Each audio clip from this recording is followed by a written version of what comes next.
Hello, welcome to White Birch Tarot and Astrology. This reading is for Scorpio, Sun, Moon, and Rising. And if you know where your Venus and Mars are, if they're in Scorpio, this could apply. This reading is for, I'm kind of slow getting them out this month. They're supposed to be for February, so we'll say pretty much the rest of February and maybe even a little bit into March. You know, I was kind of thinking of like a month at a time, but I've been a little slow in getting these out. So, and did I already say you might check where your Venus and Mars are? Sorry, I'm goofy tonight. That full moon threw me for a loop. It was a good one. It was a good one for me, but it was also tiring. Anyway, that was last night, or this morning actually, was the full moon squaring Uranus. So you, Scorpio, don't have any planets in your sign transiting right now. However, the planet Uranus, which rules Aquarius and which rules sudden change and new revelations and the collective consciousness and unexpected, mental downloads, and sometimes even events, because it's in Taurus, an earth sign, is opposite you. So there's a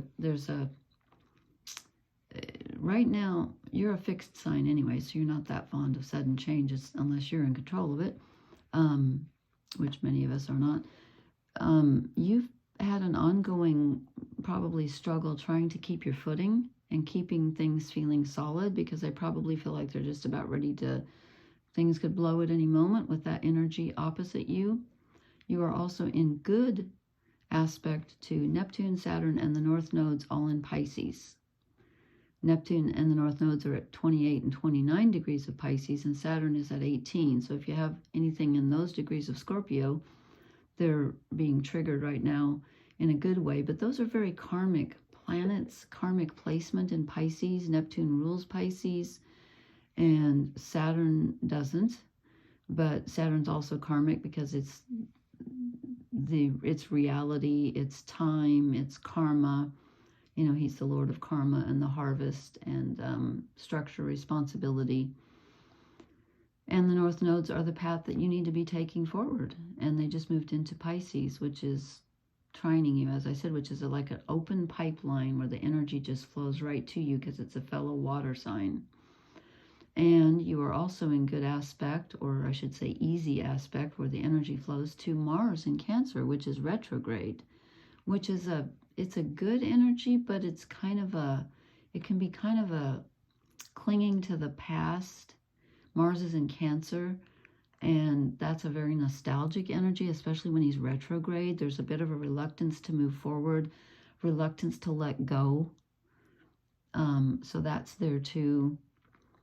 So anyway, I have drawn you the Llewellyn Tarot, which is the Welsh mythology deck. Oh, God.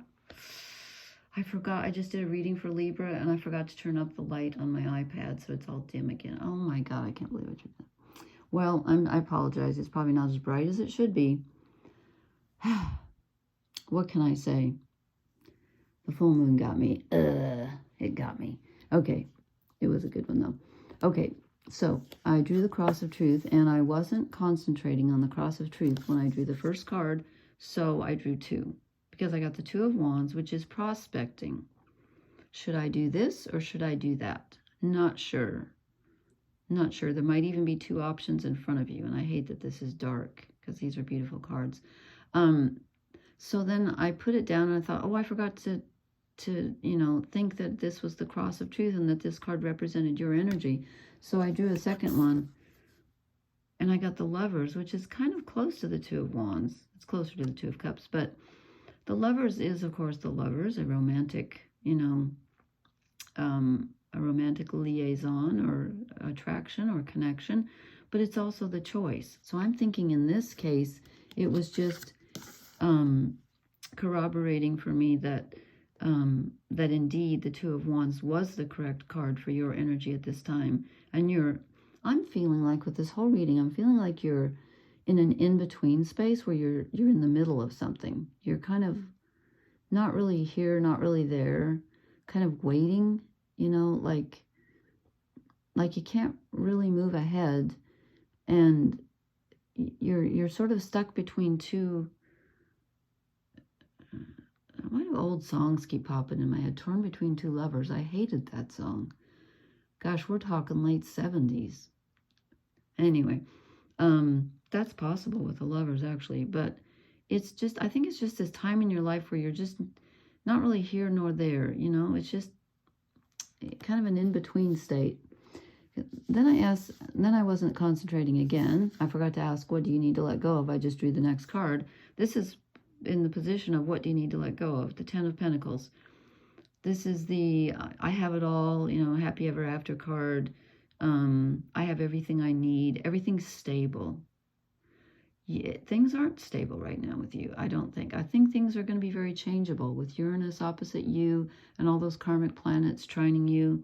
I think your path is going to change, and I don't know how exactly, but I don't feel much stability in here. The stability is going to have to come from you. So then I clarified it. I said, did I draw the right card? And I got the Knight of Cups. This is waiting for the romantic offer, waiting for the knight on the white horse to come in and save you. Again, the happy ever after ending, the happy end. I'm not saying you're not going to have a happy ending. I'm just saying don't have too high expectations right now because something isn't quite decided yet. Something's up in the air. It's not quite time for, it's not time for movement yet. I think you're in a kind of stuck in an in-between state. And in fact, I'm going out of order here, but I want to show you, pardon me. I want to show you your challenge is to be comfortable in the Hanged Man energy, which is literally standing still and the inability to move. And sometimes it can be self-sacrifice too. I'm not getting that feeling as much. I'm getting more just about inaction, feeling stuck. Things just aren't moving. You're in a place where not much is going to happen right now. It's kind of more about you accepting that than it is anything really coming in and changing, which, you know, since Uranus is opposite you, I don't think you want like a really sudden change anyway, so that might be good.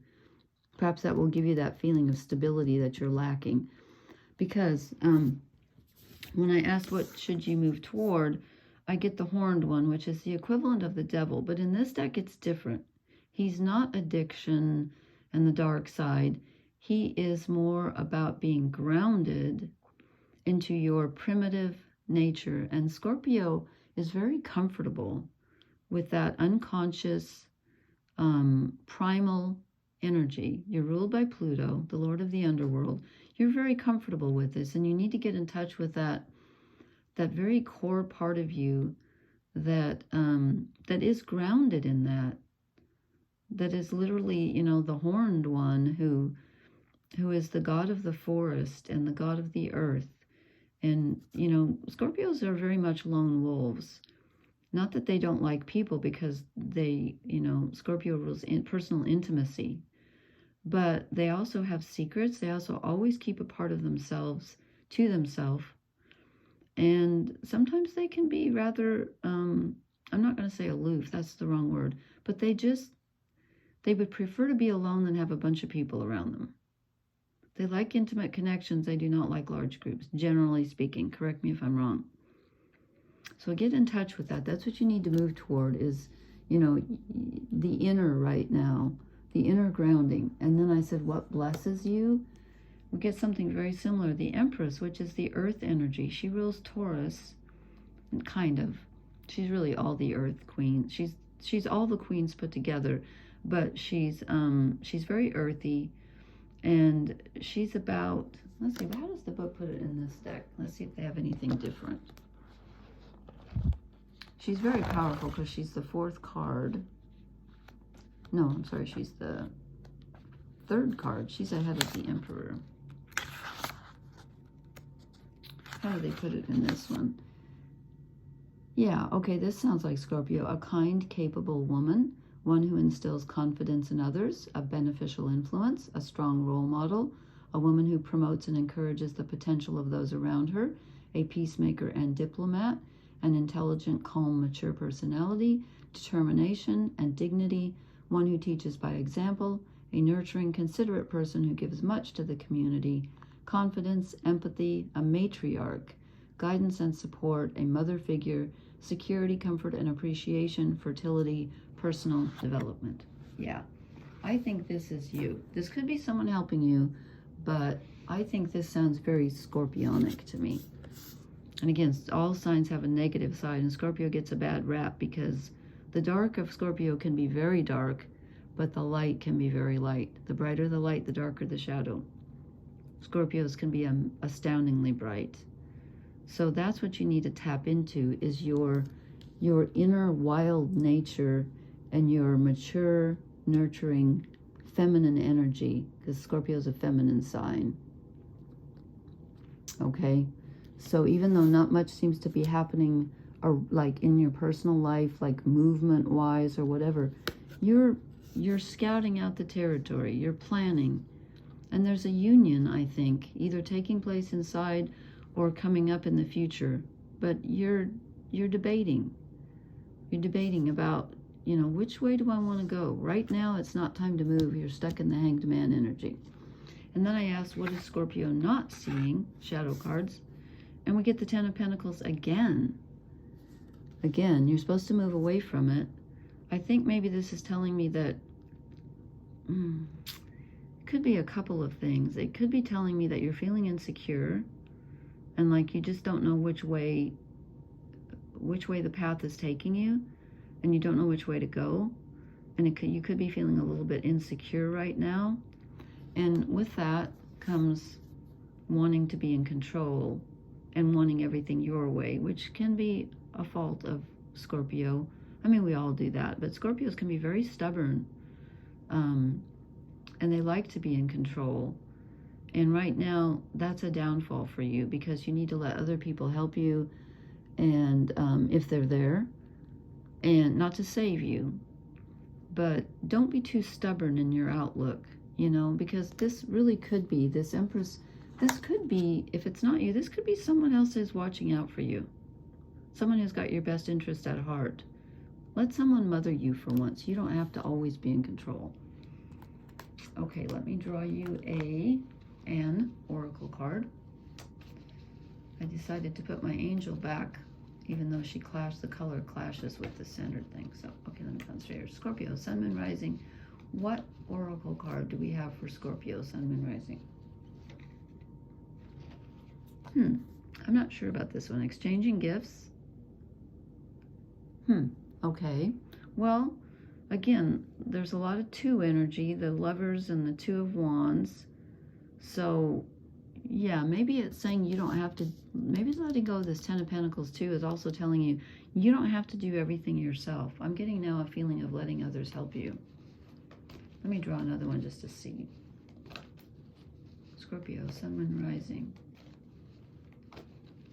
What do they need to know? Does the collective need to know? Scorpio, Sun, Moon, Rising. This one. Okay, yep. You're stuck in the here and now.